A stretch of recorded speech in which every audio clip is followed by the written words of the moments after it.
Agency.com, and I'm just delighted to be here with Dee. I have had several of the clients that I work with on your show, and they've always loved it. Great. So this is the second time you and I have got to do this together here, and I'm excited to be here with you. It's my pleasure. Yeah, so let's tell some people how to watch us. Okay. All right. We've got the rundown here. Absolutely. We have to look at our list because there's a lot of ways to watch. Okay. Simplest thing I think we can tell people is just go to WATC.tv, and then you can get to the Facebook page where we're on Facebook Live right now, and it'll still be there tomorrow and next week, so you can tell your friends if they happen not to see us tonight. And goodness. Instagram, Roku, Truly, we're there. We're there. We're everywhere. Yes. And we've got some great folks with us tonight, and we're going to be hearing some music in just a minute. But let me just give you a hint, a clue who's coming up. We have a young lady with us tonight that is about to embark on a very exciting adventure around the world, a very young lady. And I had never heard of what she's doing until recently, but we're going to let her tell us all about that tonight. Her name is Kacie Caudle, and we have Danny Kofke with us tonight. Yes, make sure you have, if you don't have pencil and paper, go back and watch this again because you're going to want to take notes because he's addressing something all of us are interested in, and that is finances. Finances. A lot of people think that being a Christian means somehow I'm going to not be able to manage my finances. I'm going to be po. You know? But that's not true. Not true at all. Yes, and we have great music with the Master's voice, and the leads, I don't know if she's the lead singer, but one of the singers from the Master's voice is going to be sharing part of her story tonight, and her name is Renee Jansma. So we're really excited for everybody that's here with us tonight and that you're here watching, and I'd encourage you to have your friends and family join you, and we're going to hear music right now from the Master's voice. Jesus is alive and well.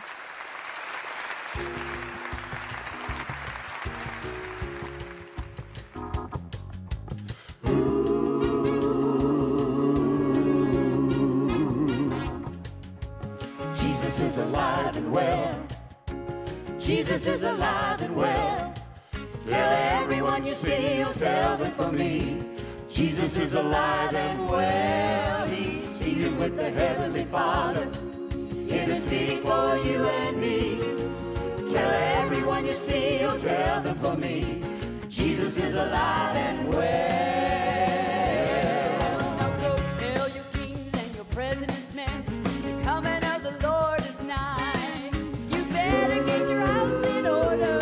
He's gonna split the eastern sky. Get the message out to the people. Let's tell them what there's time to tell. That the Son of God is coming. Hallelujah. Jesus is alive and well. Jesus is alive and well. Tell everyone you see, or tell them for me. Jesus is alive and well. He's seated with the Heavenly Father, interceding for you and me. Tell everyone you see, or tell them for me. Jesus is alive and well. When they nailed my Jesus to that old cross, the devil danced around with glee. He thought he had the children of God and he would take them and throw them in the fiery sea. But on the third day the stone was rolled away. The angel said, Mary, go tell that the Son of God is risen. Hallelujah. Jesus is alive and well. Jesus is alive and well. Tell everyone you see, or tell them for me. Jesus is alive and well. He's seated with the Heavenly Father, interceding for you and me. Tell everyone you see, or tell them for me. Jesus is alive and well.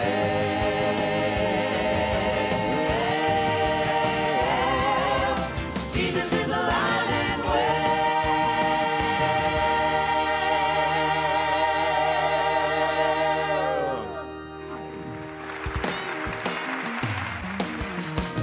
Jesus is alive and well. Thank you, the master's voice. And that is such an awesome setup for coming to Katie Caudle. Absolutely. So many questions for you, Katie, to be so young, so focused, and knowing what you want to do. I wasn't there at 28. No, most people aren't. But she's got an amazing story to tell us, and we're going to start first and just take a quick look at a video, and we're going to get just a glimpse of what you're about to do. Sounds good. All right, here we go.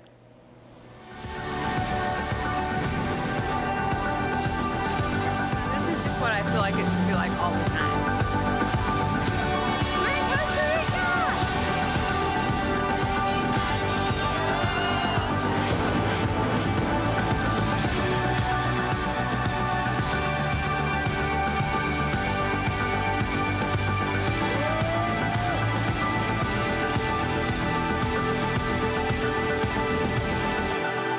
It will radically change your life.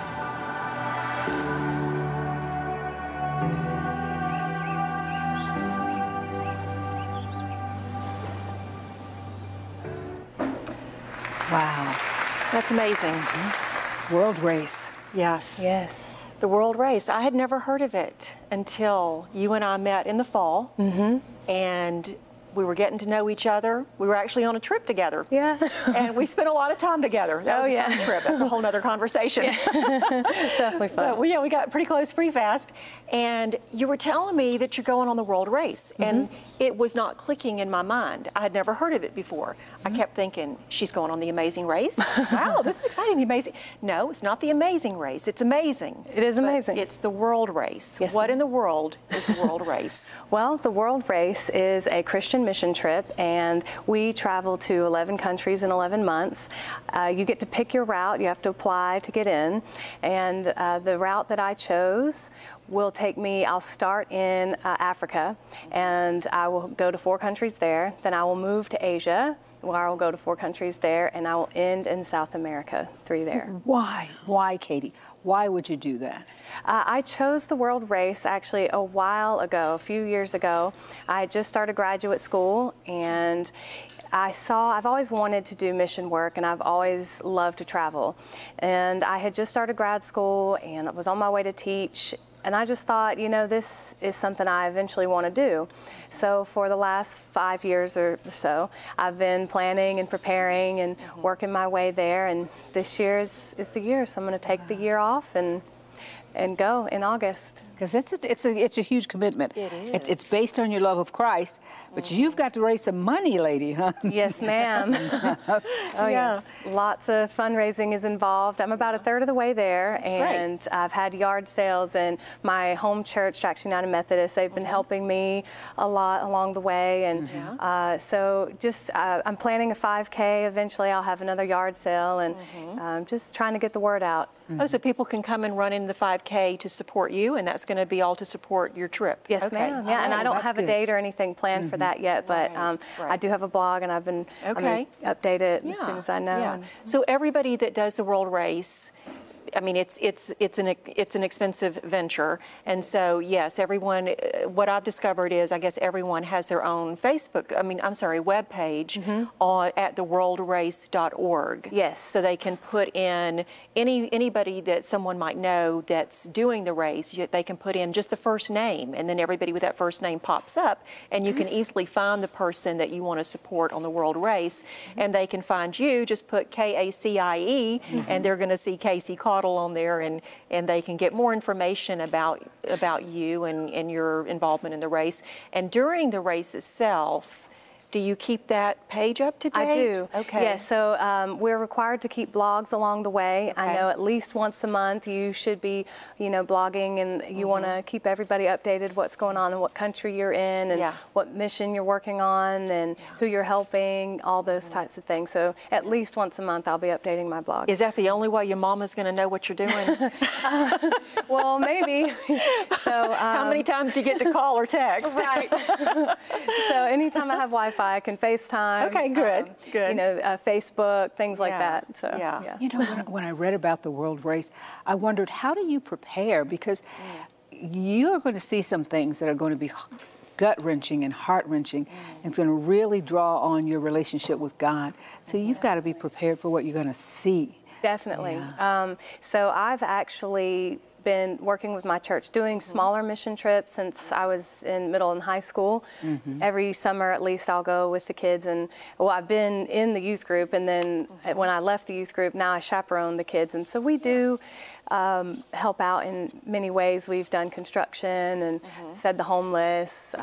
We do a lot of different things, and so I've seen some things, but I've never experienced anything like this before, never been out of the country. Well, I did study abroad once, but I've never done any mission work out of the country, so it'll be a whole nother thing. All those scriptures you memorized, huh? Right. Gotta call them. Gotta use them. That's right. Amen. Yes. So you'll be there with a team of about how many people? And About 26 from what I can gather, and so I've never met any of these people before, but we do have a Facebook group going and trying to get to know each other. Yeah, before we leave, and there's about 26 people who will be going with me. And, yeah, it'll be, we travel together, and if we want to go somewhere, I know that from what I can gather, it's like having a full-time job, but it's mission work, so we'll work, and then in our spare time, we can travel as a group and go to other places. So work is like teaching and maybe ministering, medical assistance, or what is a work day? So Adventures in Missions is what the World Race is organized through, and they have local partnerships in all these countries. So whatever those countries need of us, that's what we will do. There'll be, from what I can understand, a lot of vacation Bible school type things, teaching, ministering to people, you know, just bringing the word and going door to door. There might be some construction and agriculture things, but yeah. Wow, a little bit of everything, whatever the community needs. Whatever they need. Yeah, wow. When I went to the website, I saw a lot of millennial types. Yes. Is it mostly this 20, 30 age group that's involved? Is it all ages? To go, you have to be 21 to 35 years of age. And then now they also have the gap year. And I think they have semesters too. So now you can be 18 to 20 and go for 9 months on a gap year. Okay. Wow, wow. And you are literally going around the world. You're not just in Asia. You're also South America. Did you tell us, right? South America, Asia, and Africa. Wow. Yeah. So what about their impression of who we are, Christian missionaries? How do you approach someone? Have they already been ministered to? Do they know Christianity? Or so some of these places that we go to have been, and like I said, there are local partnerships. So from what I can gather, some of these places are familiar with other world racers, but then there's going to be places that are not, and people who've maybe never heard the word before or heard of Jesus, and so it'll be definitely different, and we'll see. You'll see Christ in Kacie. That's a huge honor, isn't it? That is a huge honor. To be able to take the word to someone who hasn't heard it before. Wow. I'm very excited about that. And I can't even imagine, Kacie, when you get back 11, 12 months later. I feel like it'll be a culture shock on my own culture. I mean, you'll be a new person. You'll be a different person. Yes, definitely. I'm sure you can't fathom what that's going to be like. No, and then for the next 11 months, all I'll have is a book bag, a tent, and a sleeping bag. So I'm sure it'll be really different when I come back. Yeah. Very different. Very different. But it's an adventure too. Oh, It's a mission, but you're going to eat so many different things. They'll probably give you some local clothing. I'm excited. You may come back wrapped up. Oh yes, that'll be real fun. Yeah. I love a good fashion statement. And so I watched several of the videos, and it looks like there's times during this adventure that you're just kind of doing some fun stuff too. Yeah, so we'll work most days and most hours, and there'll be long hours, but we'll have, you know, a day or two off so we can go and see the world too from, you know, like a tourist perspective as well. But mostly, whatever the locals are having us do is what we'll do, do as the locals do. Well, why did Kacie decide to make Jesus Christ her Lord and Savior? Oh man, you know, for me, Jesus has just always been there. I can't think of a time when you know, I didn't have a relationship with him.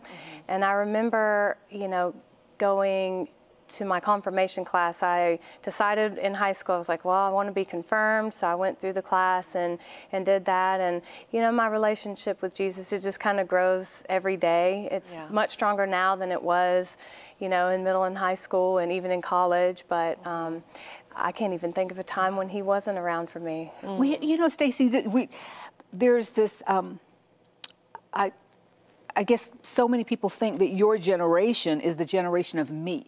That the last thing we want is to commit ourselves to someone. How did you deal with that in middle school, in high school, in college? College is where they say most of our children walk away from Jesus because of the pressure. How did you deal with that? You know, it's very interesting. When I started college, I met some girls who, you know, were just like me, and we had Jesus in common. We would do church, and we would do groups and go on trips. And you know, as we got older, some of them kept with it, and then others, you know, kind of lost their faith. And you do see that a lot in college. And I know I jumped around a lot looking for the right spot and the right church home, as they like to call it. And, but you know, I feel like if it's something that's important to you, you'll find time to do it. Just like if going to the gym and being fit is important to you, you'll find time to do that. So it's kind of the same thing, I think, for me.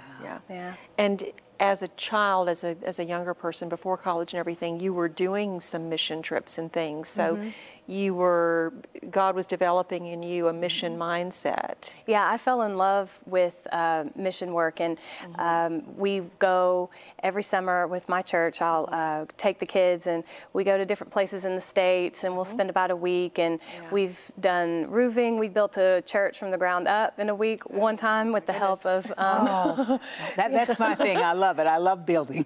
You do. I know you do. Yeah, with the help of some Mennonites. So that was actually very interesting. Yeah, it's different. We do work in soup kitchens, and we clean up streets. We, again, whatever needs to be done, we'll get it done. So, so as you went through those years of doing these mission trips over the years, you were the kid with leaders, and then you became a leader.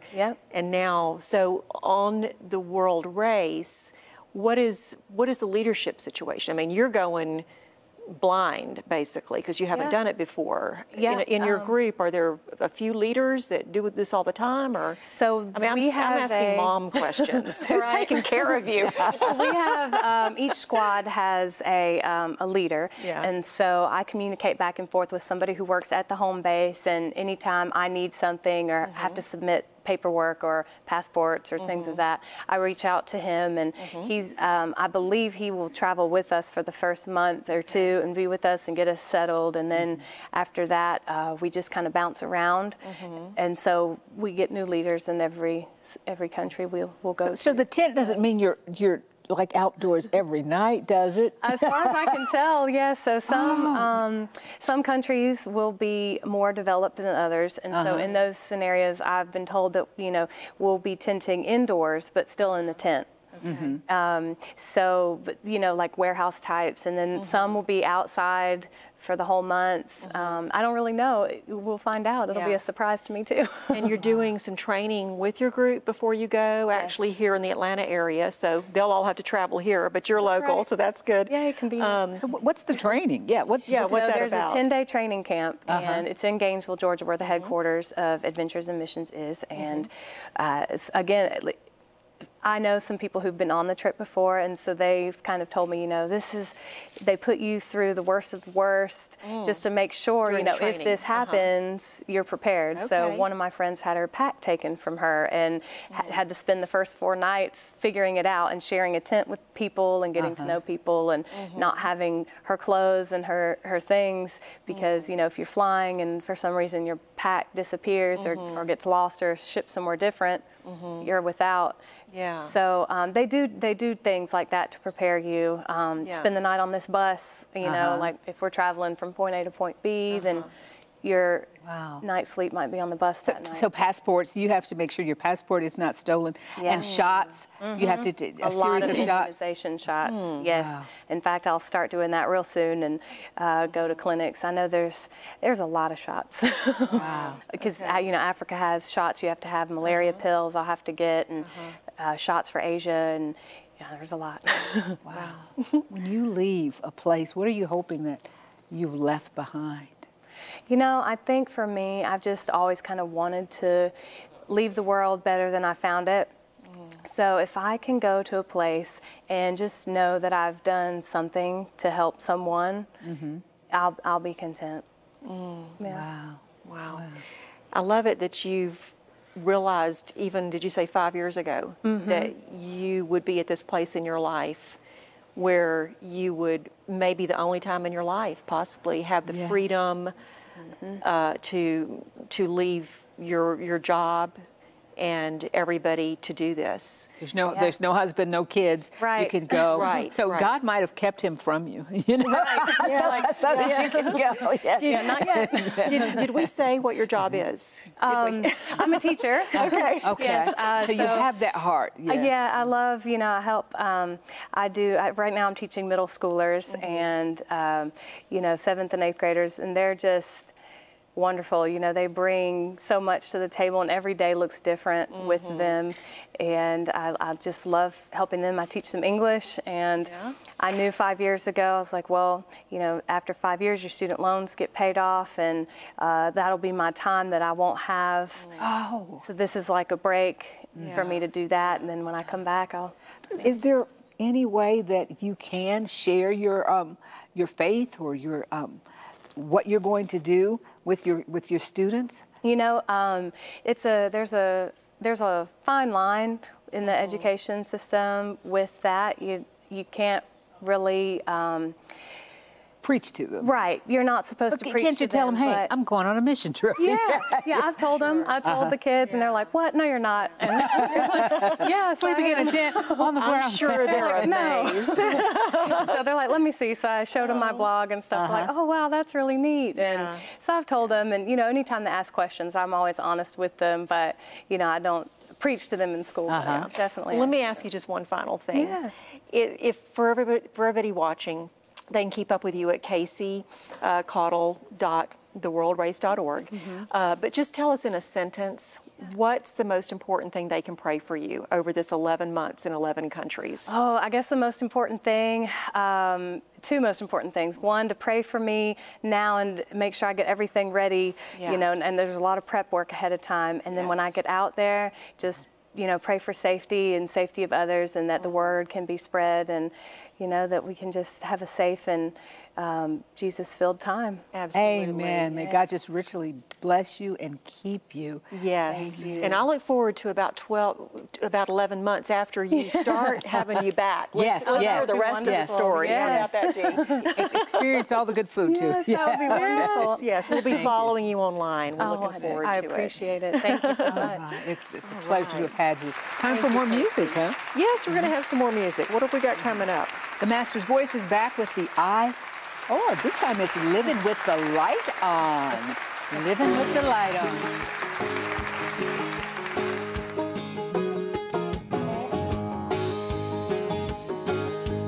1, 2, 1, 2, 3. I'm living with the light on, happy as I go along. I'm shouting the victory, praying that all will see that I'm a soldier of a few words, a light in the corner of this dark world.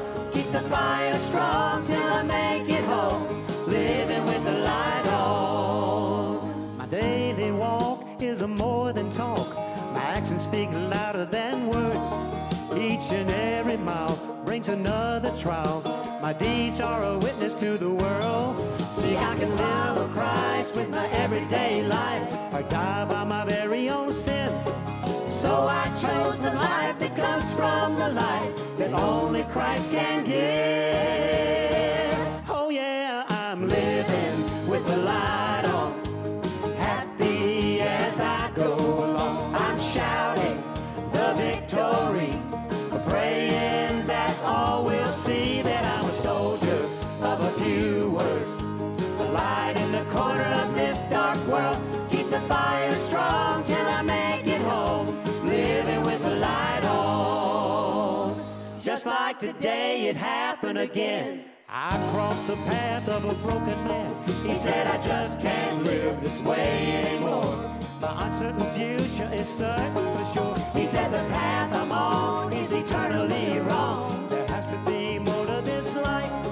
So we bowed and prayed, and he found the way to Jesus Christ. Oh yeah, I'm living with the light on. I'm happy as I go along. I'm shouting the victory. I'm praying that all will see that I'm a soldier of a few words. A light in the corner of this dark world. Keep the fire strong till I make it home. Living with the light on.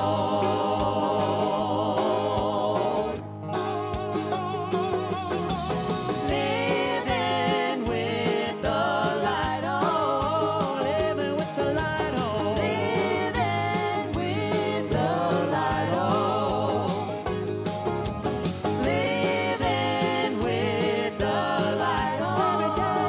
Living with the light on.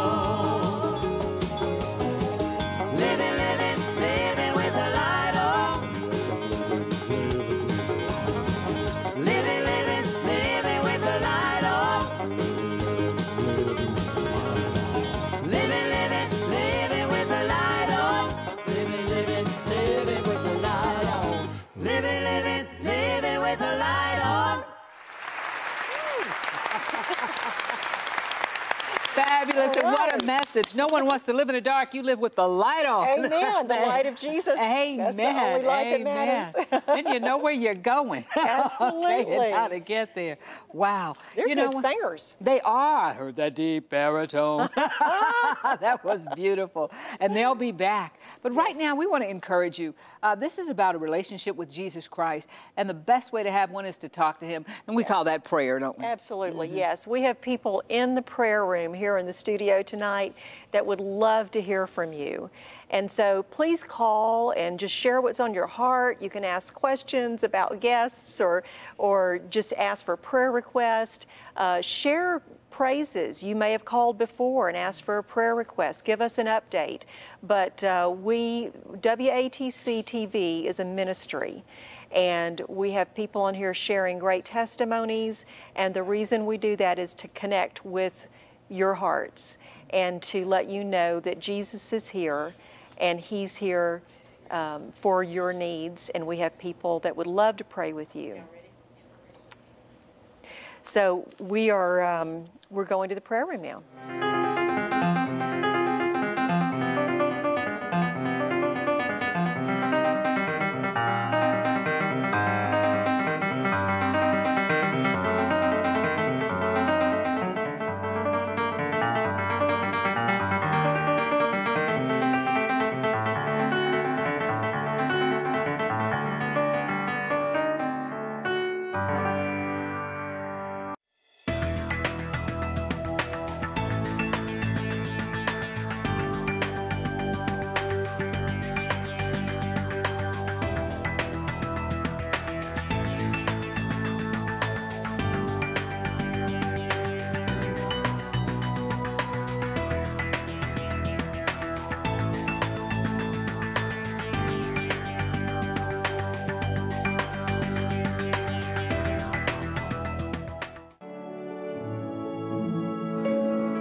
Welcome back. I'm here with Master's Voice, and Sue, you're going to be the spokesperson for the group. I am. Tell us who everybody is. Okay, we'll start right here. This is Jansma.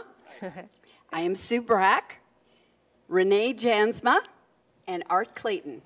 All right. Now, first of all, I just have to say I feel very underdressed. It's okay. Everybody feels underdressed with us. You girls. We have enough bling to share. Yeah, I'm being blinged out right now. It's okay. Well, tell us how this came together, Okay. where it all started. Okay. Well, we were a trio. Jeff, myself, and Art were a trio. And we would just get together and sing a couple songs, go to churches and, you know, just our little church and sing for them. Well, I got a call not too terribly long, maybe a year after that, and I got a text from Renee Jansma telling me that she was crazy about one of the guys that I was singing with. Well, I knew it couldn't have been Art, but it couldn't have been Art because I know that Art was married, and so I'm going, what are you talking about? So the Master's Voice Trio, of course, at that time became, we weren't a Master's Voice. We were just the trio. We became a quartet. Then we had to figure out how what we were going to call ourselves because everyone was calling us, you know, the quartet, and we didn't like that. So one night while we were at Art's house just practicing, we said, we have to come up with a name. So we saw on his countertop where he had the RCA Victrola with the dog, and it says, My Master's Voice. And we went, that's it. We will be the Master's Voice, although there's plenty of My Master's Voices. But that's how, and that story changes every time we go anywhere. It gets pretty accurate, though. I was telling you the truth, but it gets embellished. Yeah, well, I've heard you guys sing a few times, and we all go to the same church. Yes, we do. And so, yeah, you do have some stories to tell. And we do embellish. Just like our clothing, we embellish with our stuff, too. Yeah, yeah. And y'all are always blinging. So what is it about the bling? Well, it's just that I have to bling. You know, there's no. You, Sue. Yeah, Yes, I you really, do. yes, and you've known me for a while, so you do know that. Even just at Walmart, she's like that. Yes, yes. But we found that Renee likes to bling too. Yeah. So when we find really, really great outfits, we'll buy a couple of them and we'll bring them home with different colors. So we have about 6 colors of this right here. We bring it home and make it work. Art and I are just the bookends. You know, we're just Well, it's easy for them because we just tell them what to wear. Yeah. You know, just put on a pair of gray pants and a black shirt or something, and we're going to be the ones that are going to be blingy. You don't even have we do what diamond they say. earrings for them or anything? We tried, but they just would not. Would not. They wouldn't do. They wouldn't do any sequins even at Christmas time. We were happy about that, though. But it has been, you know, just a wonderful experience. We practice once a week, whether we have any place to go or not, because we always need to be ready. When the Lord calls us to a place to sing, we want to be ready. We want to give Him our absolute best. Right. So we're not just haphazard and we think we're all that, and we can just go and sing whatever. We practice. And do you stick with kind of Southern gospel mostly? We stick mainly with Southern gospel. We'll edge on the country side. We do some things like that. We like our Christmas things to be a little bit edgy, and but we do mainly Southern gospel. Right, Yes. right. Well, tell me some of the other things that you all are involved in, because I know that we talked about some things just before the show began, and we just have a brief amount of time to touch on maybe some of the other ministries that you're involved with. We've been involved. I'm the director of recreation and special needs at our church, and I have a son that has a special needs, and so I've lived at that and been very involved in Special Olympics and our local organizations. So it's a real blessing. Renee helped coordinate a special needs choir at Christmas, and we just had a wonderful experience with that. Yeah, that choir was great at our church. Did we say which church? We did not. Okay, we're all from First Baptist Snellville. So just so everybody knows. Yeah, just so everybody knows. Absolutely. Yeah. Anything else y'all want to share? Any secrets? Renee? I shouldn't. No, I'm not going to share any secrets. No. Okay. I promised I would behave. Do you have a secret you need to tell No Art? secrets, no secrets. But we've been together about 4 years, I believe. Yeah. Correct? Now, have all of you been singing before this, though? You've probably been singing a long time. Yes, we have. Yeah, A lot of solo work. Yeah, you didn't just fall off the turnip truck. And Sue and I will still go occasionally and do solo things in different places. And Right. if somebody wants the group and we can't all go, then she might go by herself or I might go by myself. So. Yeah, okay. Tell us about some of the other types of events where you sing. I mean, not just at your own church, but you go and do all kinds of things, I'm sure. Well, we do like a luncheon at a church. Most of our events are at some type of a church. We'll do senior lunches. Yeah. We're going to do a Valentine party in February, so we're pretty excited sang about at that. a camp meeting. Yes. Oh, that's cool. And we participated in a talent contest a while back. So we really will just go anywhere. Okay. We'll just go anywhere to sing for the Lord. Yeah, yeah. Oh, we went out to Stone Mountain. We sang for literally nobody, but The campground. they didn't know we were there, but we had fun. We always have The fun, no 5 matter people what. that were there loved us. Oh, well, I always love hearing you guys sing. And Sue, you you. often do hymns in Yes. our Sunday school class at Yes. First Baptist Snellville. Yes. And we love it. Oh, I'm glad. And but I always love hearing all of you sing together. And what is the next song we're going to hear?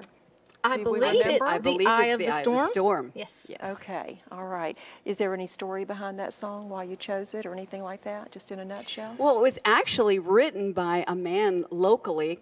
I cannot think of his name right now, but where the studio where we recorded our CD, he was his pastor. Okay. And so he had the song, and it had not been recorded, well, not by anyone local.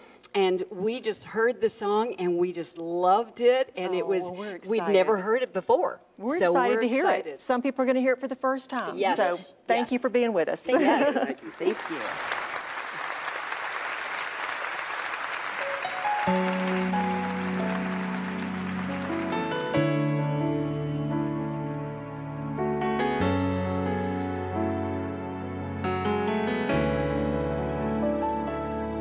They didn't understand why he wouldn't come as they made their way toward the other side. As they left the shore, they faced the storm, then suddenly they feared for their lives.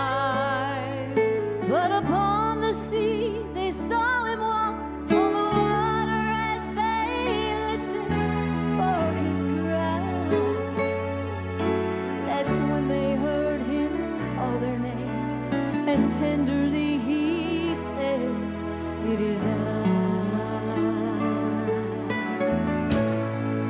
He's the eye of the storm, the center of my calm, the place where I find shelter, the place where I find warmth, the center of my ways, the keeper of my days, when I cannot feel the sunshine and my ship is tossed and torn. He's the eye of the storm.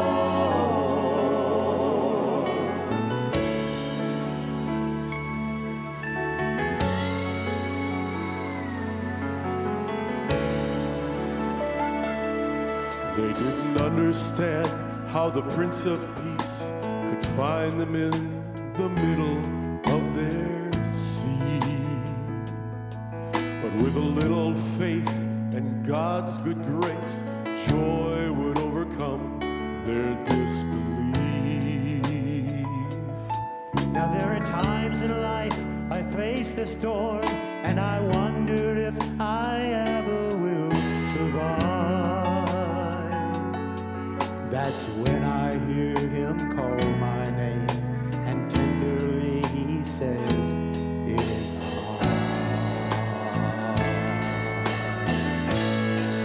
He's the eye of the storm, the center of my calm, the place where I find shelter, the place where I find warmth, the center of my ways, the keeper of my days, when I cannot feel the sunshine and my ship is tossed and torn.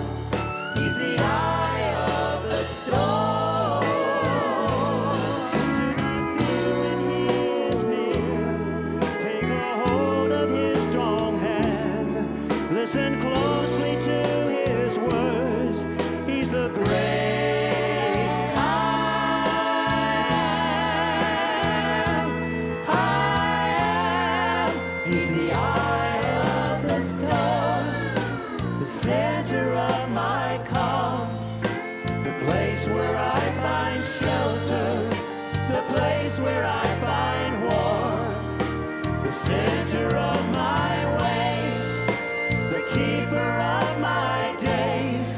When I cannot feel the sunshine and my ship is tossed and torn, he's the eye of the storm. He's the eye of the storm. He's the eye of the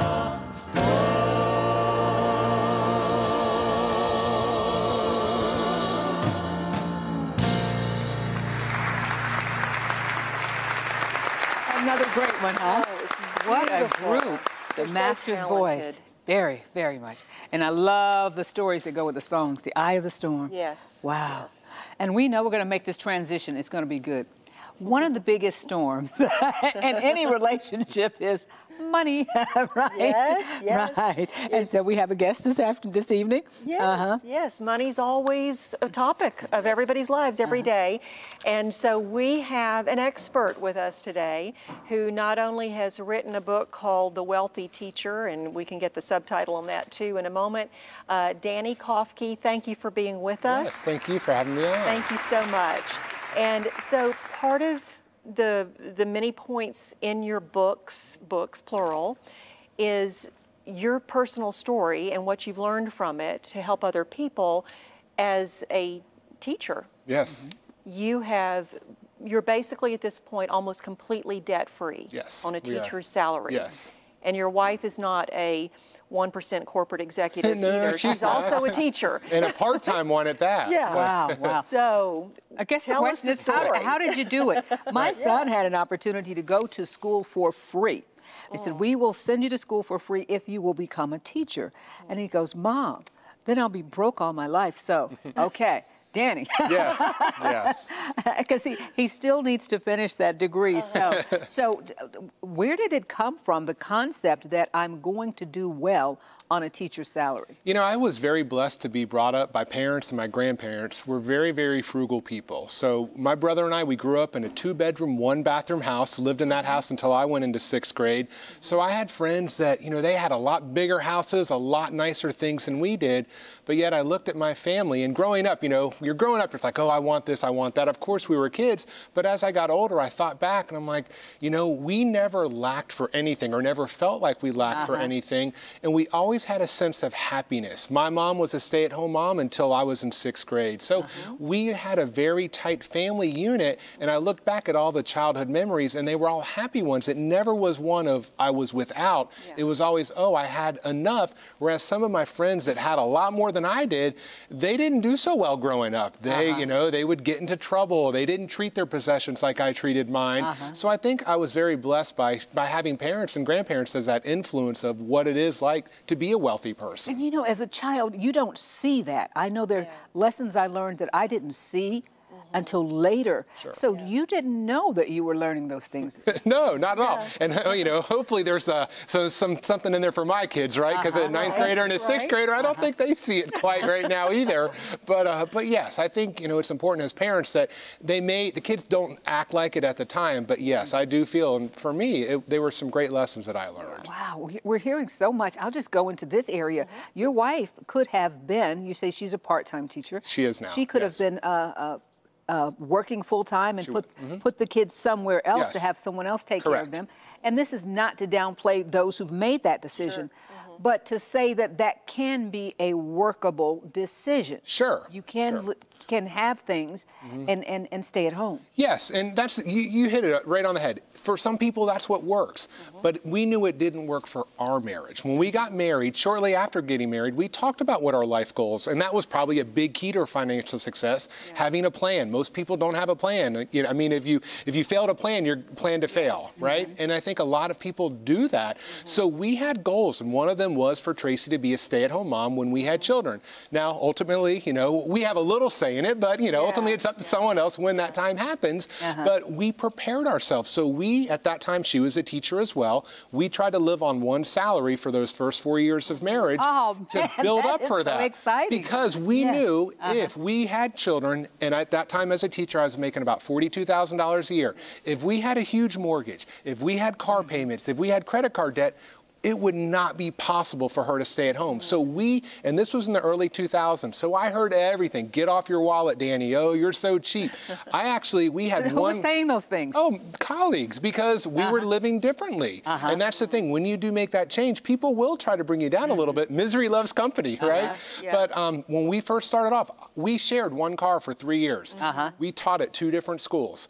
So I would ride my bike to school some days. I was the only teacher at the bike rack. And people would laugh, but I had my eyes on a bigger prize. And I knew one day when we did have children that Tracy would be able to stay at home. And we really had no clue. I mean, we ended up having 2 children. We weren't sure at that time how many kids we were going to have, how long Tracy was going to be able to stay at home. We thought at least 1 year, but then 1 year did turn into 8 years because we prepared ourselves and we were able to put ourselves in that situation that enabled her to do so. Well, without vision, the people perish, and the people can go broke. Yes. So you very intentionally, when you first married, looked at your future and decided what you wanted it to be.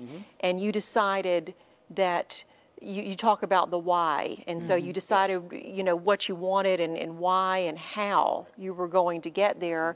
And you made a plan and you stuck with it. Yes. Now, a lot of people can't, that's hard to do for a lot of people. Well, of course it is. It's easy to we're talk about bombarded it. by ads. I mean, I think I read a story. We're bombarded with something like 20 million ads a month. I mean, and nowadays with all the social media in addition to radio and TV, yes. I mean, and I am like anyone. If someone pulls up next to me tonight when I'm driving home in a brand new BMW, of course I want it. But the cool thing is I tell myself I can have it, but something's going to have to give. And I think that's where a lot of people, they don't realize that their decisions have future ramifications. They're just in the here and now. So yes, if I go and buy that car, it'll be nice, but you know what? I may have to get out of teaching, get a higher paying job. Tracy's going to have to go back to work full time. We're going to have babysitters for the kids. Right. So I mean, but a lot of people, they don't weigh those things when they're making these decisions. Wow. I get that too. My kids call me cheap, but I say I'm frugal. I said, that's why I'm able to help you when you need the help because I haven't already spent it.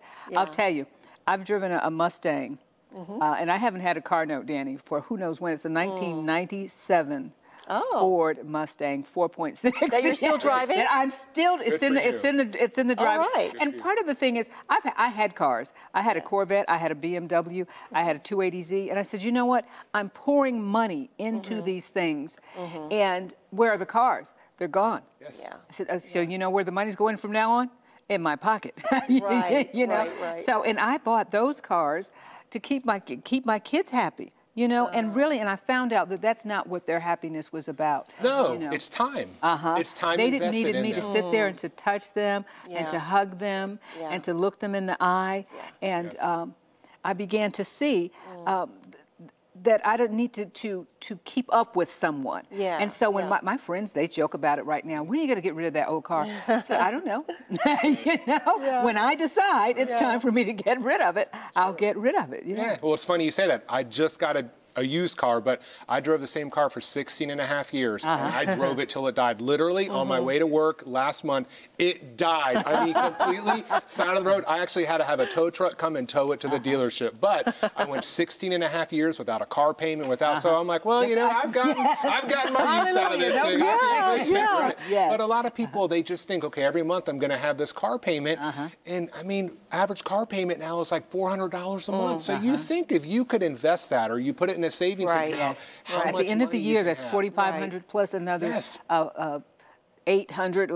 There's $5,000 that you could have. And a car depreciates. The moment you drive it off the lot, it goes down in value. So when people wonder why don't we have any money, it's because they're investing in things that go down that don't appreciate in value. Yes.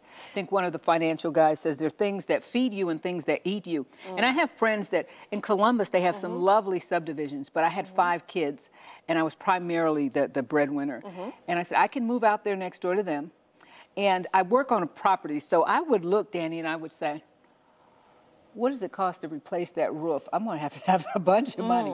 How many air conditioners do they have out there in that house? There's 3 of them. So if they go down, it's like, no, I'm not going to do it, you know, because you have to plan for all that. Yes. Those windows have to be repaired at some point. That's a lot of money, you know. So I'm like, okay. Well, that's great that you hit, because a lot of people will say, oh, I just have such bad luck. And let's face it, if you live in a house long enough, the roof's going to leak. If you drive a car long enough, the brakes are going to need to be repaired. If you have kids, they're going to break something, a body, you know, part of the body or a window, something. And people will say, oh, it's just bad luck. No, it's a lack of planning and thinking ahead.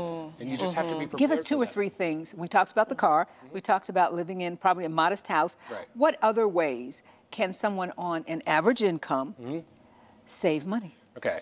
One thing, and this worked well with us, if you have not gotten new homeowners or auto insurance policies in the past 2 years, call around and get some different quotes. I did that a couple years ago. I saved $1,500 in a 30-minute phone call, because we had the same policy that we had when we first moved into the house. 12 years went by. I will testify. Yes, you pick up that phone and you call everybody that you're paying something to and ask them, what's the deal this month, or what's, you know, how can I get? Yes, if you ask, it is amazing what can happen. I remember doing that with cable, and you could actually negotiate with them. It's like, you know what? I just got this ad in the mail, and they're going to do this. They go, okay, Miss Armstrong, you know, let's talk. That's right. That's right. Where were you a year ago, right? If I hadn't asked you, you wouldn't have told me, would you? Right. But I will say, I mean, I can kind of give, and actually on my website, I have a free ebook. If you fill out a contact form, it's 145 ways to save like $30,000 this year.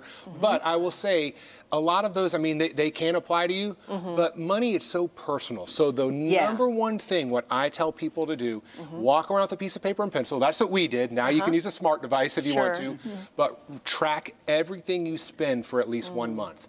Write it down. We had it on paper, so the numbers didn't lie to us. Then at the end of the month, we were able to analyze it and say, oh, we did go to Starbucks 3 times this month. We went to the movies. We went out to dinner, whatever it may be, because most of us in this country, we don't have an income problem. We have an outgo problem. And you have to make it specific to your situation. And then you can see, oh, we can cut this out. And then another thing that helped us too is we went to a weekly allowance that we got cash only for like our spending, for things like entertainment, you know, the movies, groceries, eating out.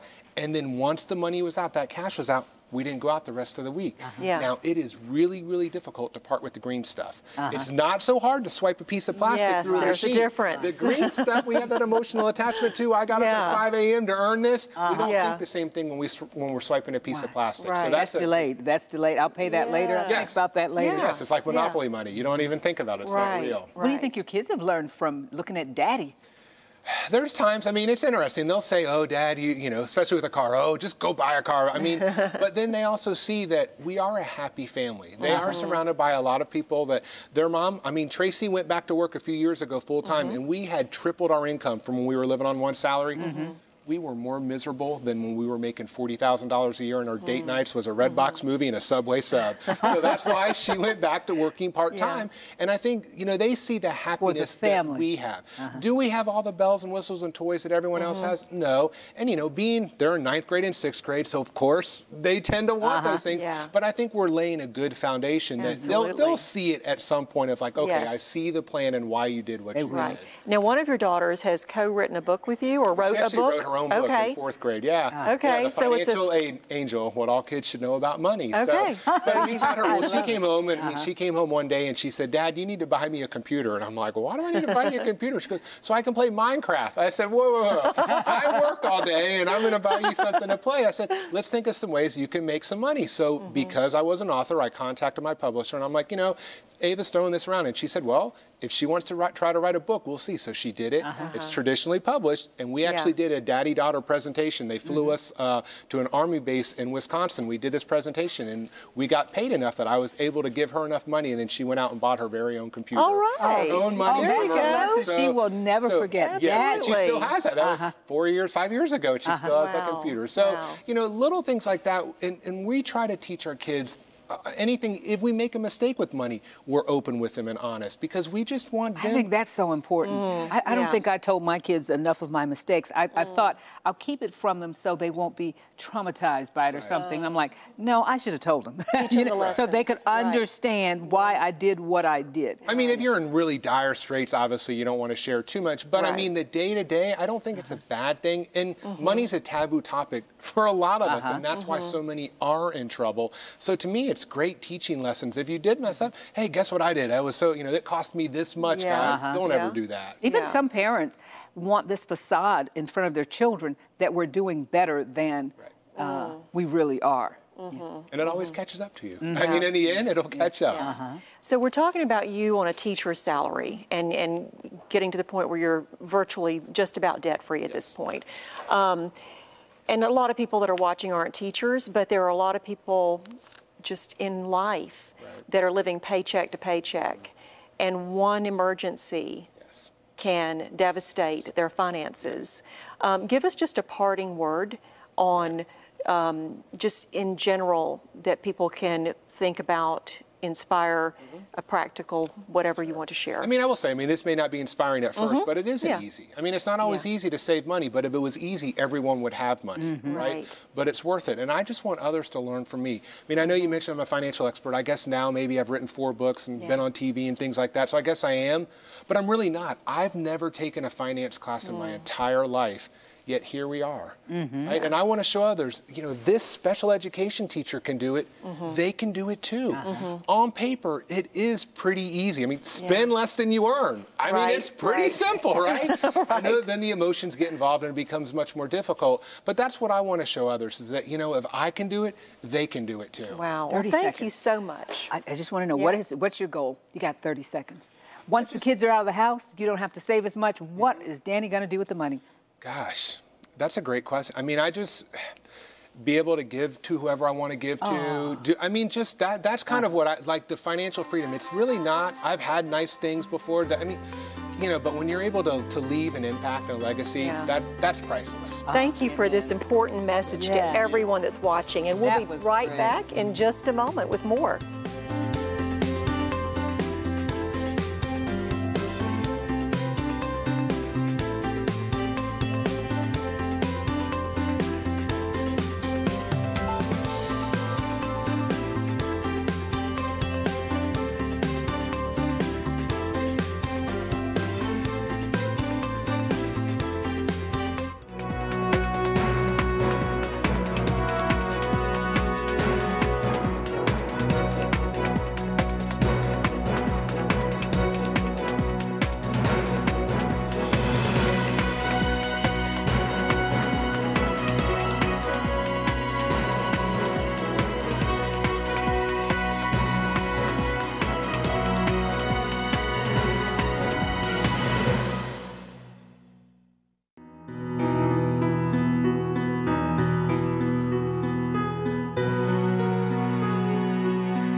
Welcome back into Atlanta Live. I hope you've been enjoying this. And remember, you can go back and look at it on Facebook. It's going to be on social media out there forever, okay?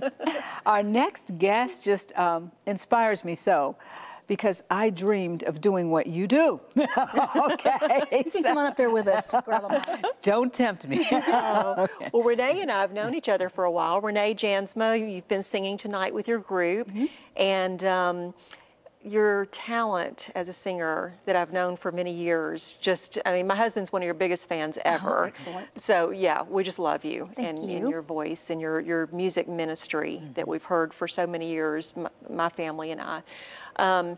But we want to talk about another time in your life. Let's talk about it. And I think that part of what you're going to share with us is probably the time that you and I first met each other, when we were involved in a ministry that we started called Real Women. And, you know, Real Women was about being real and feeling comfortable to share and to be real and not just wear the mask. But, you know, you can't be real with everybody all the time. Sometimes you're going through deep, dark places, and you have to be real with the people that you know you can trust for that moment.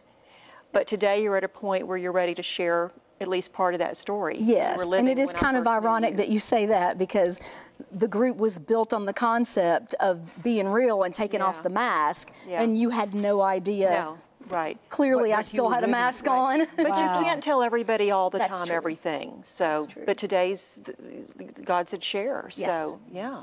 Well, let's go back to the beginning. You were in a marriage that wasn't good for you. Correct. I was doing music full-time in like top 40 type bands and singing in clubs around Atlanta and traveling up and down the East Coast. And I married a man that was in one of the bands with me. And it was a time in my life, although I grew up in the church and I was saved and had a relationship with Jesus early on, I had moved away from that. And I was not including God in my life or my decisions. And I made a really bad decision and paid a really high price for it. Wow, so you married someone who was not a man of God, huh? I believed he was at the time, and we had similar church backgrounds and similar movements away from the Lord. And but at the time that I married him, neither of us were in church or living the Christian life the way that we should have. And it was pretty early on that I realized that I had not made a very good decision, and came to see that he was a pretty serious alcoholic. Was this something that everyone around you saw, or just you saw it at home? In the beginning, I would say it was just me, but then it turned into something so big that I think a lot of people, I thought I was keeping it from people. In the end, I realized a lot more people knew about it than I thought. Yeah. I stayed married for almost 25 years.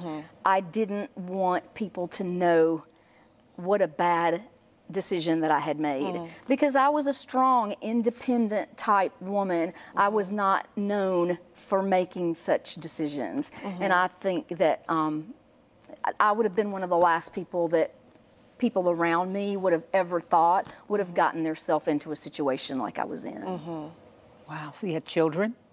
Well, no, not in the beginning. I would say the first 10 years of the marriage was a really, really bad, dark place. I don't know how much, I don't want to share a lot of detail. You share what you're comfortable with. But it was a verbally and an emotionally abusive situation. There were many times when I would have to leave my home, and I would spend the night in my car in the parking lot. I would go to a friend's house if there was somebody that I trusted. And it was up and down. You know, it's not a 24-hour a day, 7-day a week thing. You get lulled into that normal, I guess.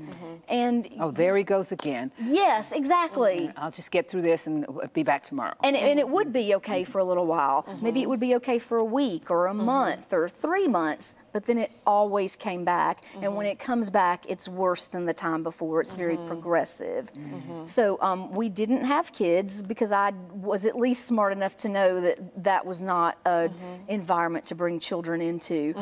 And then after we had been married about 10 years, he got a job that was a really good job with the state of Georgia. And I thought things are going to be better now. He doesn't have this or that or the other thing that's driving him to this behavior. And come to realize he was also going to that job drinking. And one of his superiors was very compassionate towards that, and they kind of had an intervention. And they went to him one day and said, you know, if you don't check in somewhere and take care of this, then you can't come back here. And so he did. He came home that night. We went. He checked himself into an outpatient program. Both of us went to the counseling and to all the programs, and he really worked it the way he should have, and things kind of came around. And in that same time frame, a friend had invited me to First Baptist Snellville, and I started going to church, and he came with me. And so there was a time that things were really good.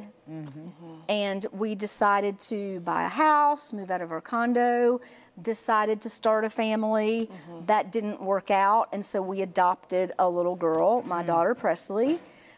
We got her the day she was born in July of 2005. Oh, wow. And I really thought, we've got it all. We've got our house, we've got our daughter, we've got a good church, everything, it couldn't be better.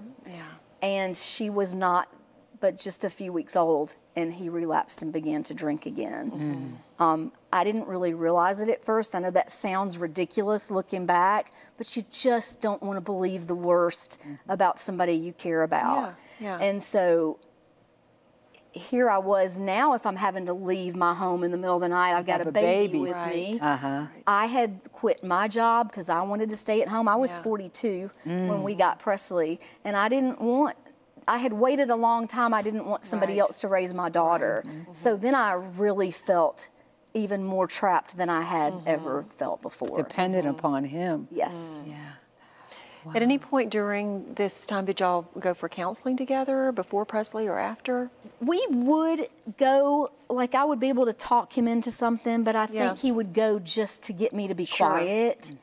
And it just never went well. Anything that I shared with the counselor that he felt was not something I should have shared, that would be something I would definitely hear about. Once you got home. Exactly. Wow. So what would you say to women who are watching, I guess first about, I guess in the Christian world we say being unequally yoked, and then second about decisions to stay and not to go? I think that's a really tough question because there are so many people who will say, if I were in that situation, I would do this or I would do that. I'm telling you, if it could happen to me, it can happen to anybody. I'm a strong person. I could not believe that I let myself get to where I was.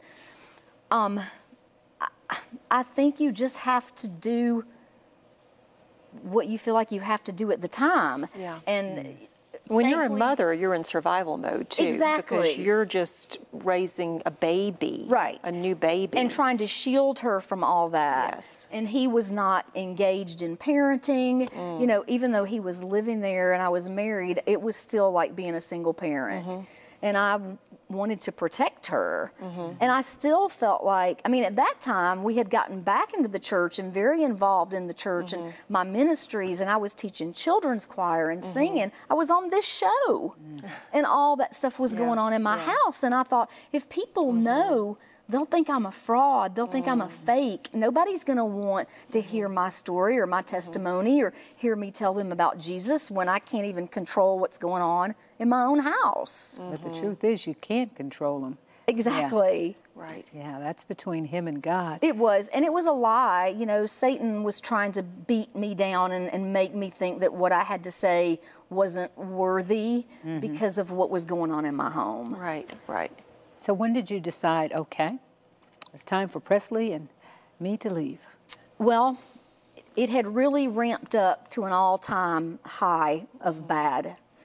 And I guess it was just when I finally decided that I had to share it with some people. I had to figure out who could help me. Right. And so some of the people at First Baptist, you know, friends that I had mostly at church, but my family and my friends that I had had all my life.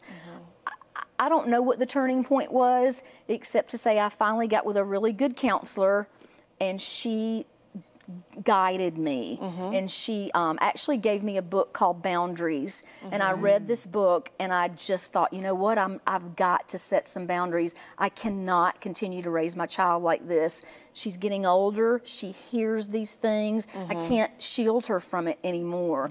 And there would be times when he would be outside and banging on the windows and, you know, calling me ugly names, and she was hearing that. And I knew it's a cycle. I knew she was going to grow up and marry a man just like that. Think that this is the way it's supposed to be, because that was all she had seen. And one night, it just got so bad, I finally, on the advice of my counselor, called the police. I want to stress it wasn't physical. He never hit me or anything like that, but it was just really bad. And so my aunt and uncle live next door to me, and they live in Panama City in the summer, and it was the summertime. And I'm like, you know what? I'm done. And when he came in that night and was passed out, basically, I got through the night. The next morning was Sunday. Presley and I went to church. Came back home, packed a bag, left a note, and went next door. And I called and I said, I'm moving into your house. And they were like, that's perfectly fine. You go ahead, do what you have to do. And we stayed there, Presley and I, from June of that year through October. And some people from our church actually came and spoke with him and, you know, said, if you will go into this program that we can recommend for you, we'll take care of Renee and Presley, we'll pay for the program. And he wouldn't. And I'm like, that's my sign. I can't. You know, I stayed for a lot of reasons. One of the reasons was, and probably the biggest, I didn't feel like I could divorce.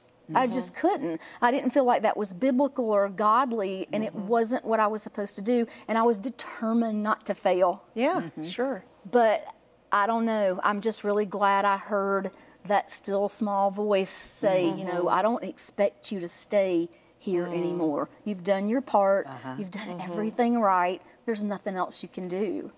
And so when he refused that offer, I kind of felt like that was my big sign that what I was doing was okay. Yeah. So How does a mom explain that to the daughter? Because she's like, where's Dad, Mom? Where's Dad? And she was how old at the time? She was almost 7. Okay.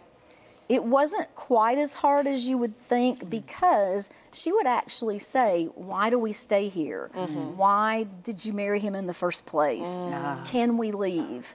And when we did leave, she would say at night, do we have to go back home tomorrow? No, we can stay here as long as we want. Now, once it was all over and then she got a little older, the questions came then. And I just try really hard to never run him down or say anything bad. Just answer as age appropriately and honestly as I can. And she has come to see things for herself. They do. They eventually do, don't they? Yes. So where are you today, and how did you get here from where you were? Today is so different. When we first divorced and we were able to get back into our house, Presley and I thought, okay, I'm just going to raise my daughter. I can do this. I really embraced our aloneness because it was calm. And it was peaceful, and it was not chaotic, and no one had to walk on eggshells. And I really loved being there, just the two of us. But after a little while, I began to think, you know what? There's better. Maybe there is somebody out there that can love me the way I should be loved, and help me parent my child and treasure me. And so I just began to pray about it very specifically, and I actually ended up signing up on an online dating service. Okay. I know. Did someone recommend it? How did you find the site? Well, somebody actually did recommend it, and it was, this is the scary part, it was for 50 and older, like dating for old women. So anyway, I did that for a while. I had one date, and it was kind of ridiculous, and I guess about 6 months, and maybe not that long, but I decided I'm not going to do this anymore. I'm trying to force it. It's just not time, and this is a waste of my time. So when I went to cancel the subscription, I missed the cutoff by a day. So I had to pay for 1 more month. The next day, it sends you a match of the day every day, the computer, based on, you know, your personality or whatever the things that you fill in. So my match of the day that next day was a man that I knew from church that was in my choir. I kind of knew who he was. I knew a little bit about his kids because I worked in the special needs ministry, and his son was special needs. His daughter was married to a friend of mine, but I thought he was married. I really didn't know that much about him. And so I'm like, oh my goodness, this is crazy.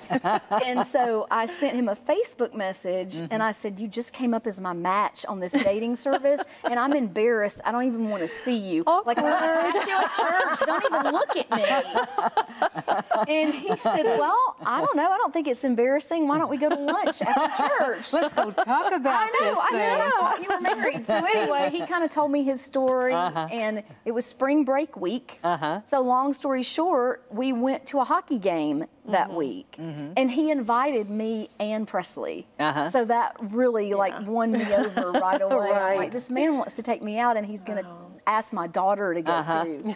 So he was taking his son, Josh, and he said, Josh and I can come pick you up. I'm like, no, oh no, because I'm thinking, what if it's a train wreck and I'm stuck in the car with him? I said, so I'll meet you there. So we went to the hockey game, and this sounds crazy, another thing I would have never believed, but it really was. It was from that moment. It was love at first sight. I was waiting for that phrase. Love at first sight. We went to the hockey game. He told me all the rules. We watched the game, and then we walked out to go to like separate sides of the parking lot, and he kind of took my hand, just a little squeeze to say, you know, good night. And I was like, wow, that was kind of electric. Wow. I know. So from that moment on, it never, I never questioned that was who I was supposed to be with. And almost exactly a year later, we married. Wow. And you sing and he sings. Yes. Wow. And in like 2 seconds, we're going to have you sing again. But thank you for sharing. And I know there's so many other parts of the story that we could have gone into, and we went through the last part especially quickly. But thank you so much. And we're going to just take a quick break so that you can get over with the group, and you and your husband and your friends can sing for us one last time tonight. Renee, thank you. Blessings.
feels like there's nothing left to get up for.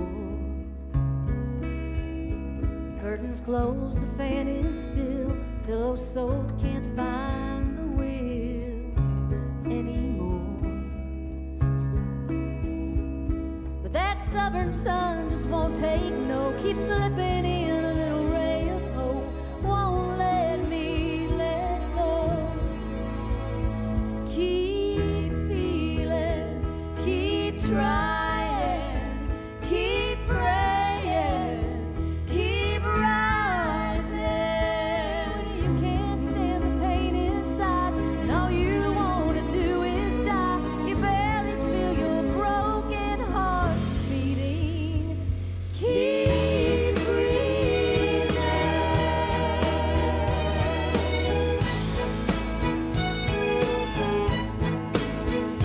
Sometimes life just don't play fair. It makes no sense, we've all been there.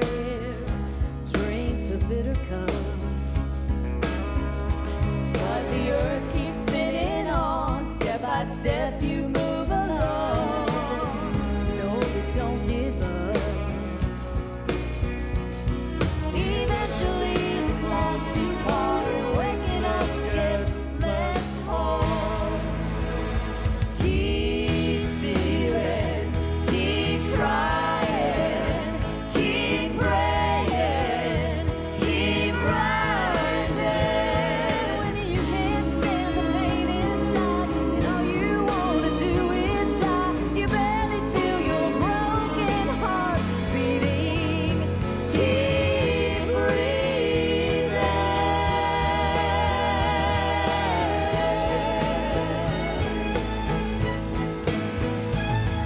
Just take one breath, then take one step, and then take two, and pretty soon you'll be running, running. So keep breathing.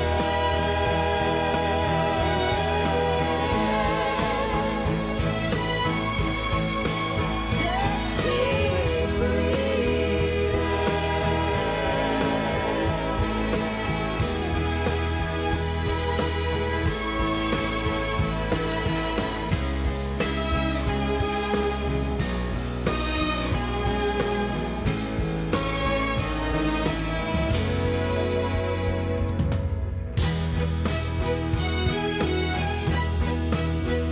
Just keep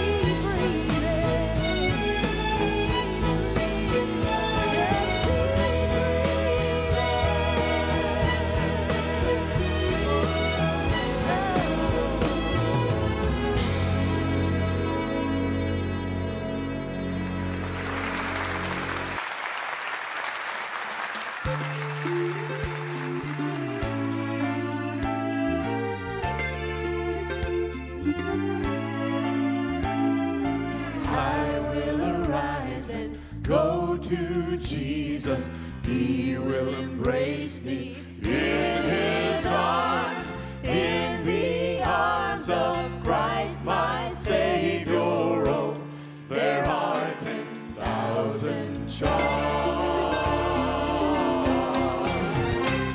It's shouting time in heaven, a sinner once lost is found. It's shouting time in heaven, salvation has been brought down.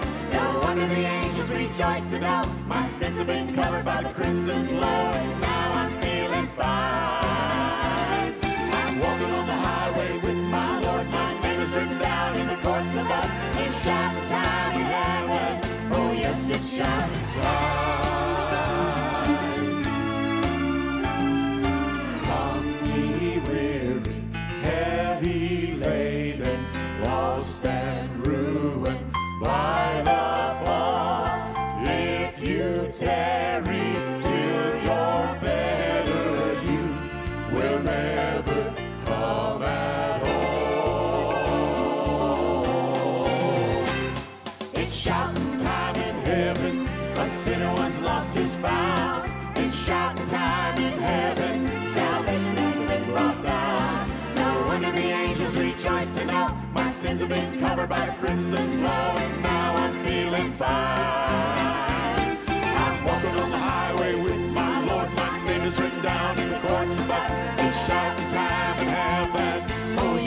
shouting time.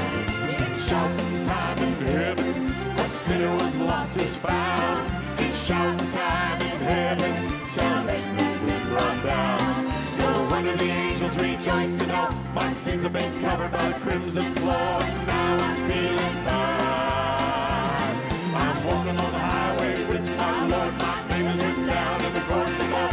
It's shouting time in heaven. Oh yes, it's shouting time. No wonder the angels rejoice to know my sins have been covered by the crimson floor. Now I'm feeling fine. I'm walking on the highway with my Lord. My name is written down in the courts above. It's shouting time in heaven. Oh yes, it's shouting time. It's shouting time in heaven. Oh yes, it's shouting time.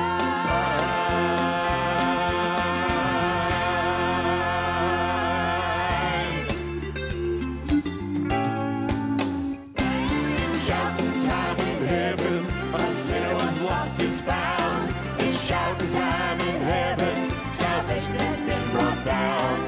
No wonder the angels rejoice to know my sins have been covered by the crimson flow. And now I'm feeling fine. Walking on the highway with my Lord. My name is written down in the courts above. It's shouting time in heaven. Oh yes, it's shouting time. No wonder the angels rejoice to know my sins have been covered by the crimson flow. And now I'm feeling fine.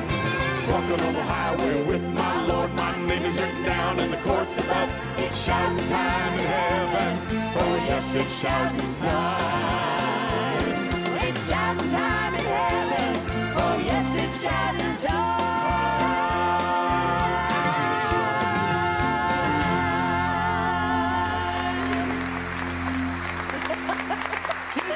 Because shouting time is coming. Beautiful, beautiful. The master's voice, that was awesome. Fabulous. Oh, wow. I tell you what, I love hosting Atlanta Live.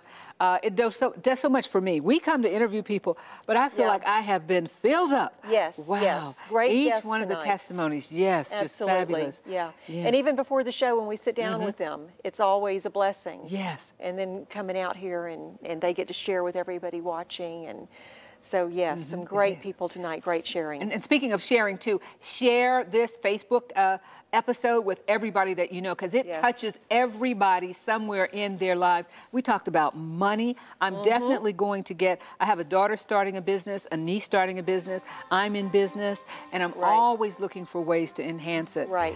Wow. Danny Kofke's books are for everybody, not just teachers. He shared his story on USA Today from everywhere. So, again, thank you so much, everyone, for joining us. Thank you and good night.